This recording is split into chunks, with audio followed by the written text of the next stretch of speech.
mfumo wa kamera za barabarani.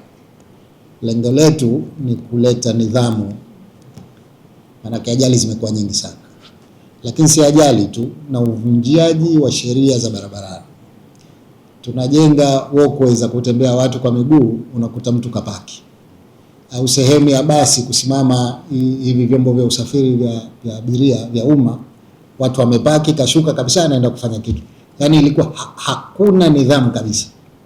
Watu kwenye zebra cross, ile zebra cross hata hawajui maana yake nini, wanapita kama hakuna kitu, taa nyekundu.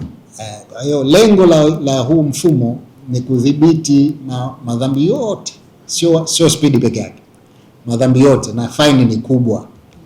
Sasa pia kilio cha faini kishaanza huko, lakini tunataka watu warudi katika mstari, maanake ilikuwa hakuna mwenyewe, barabara unafanya unavyotaka.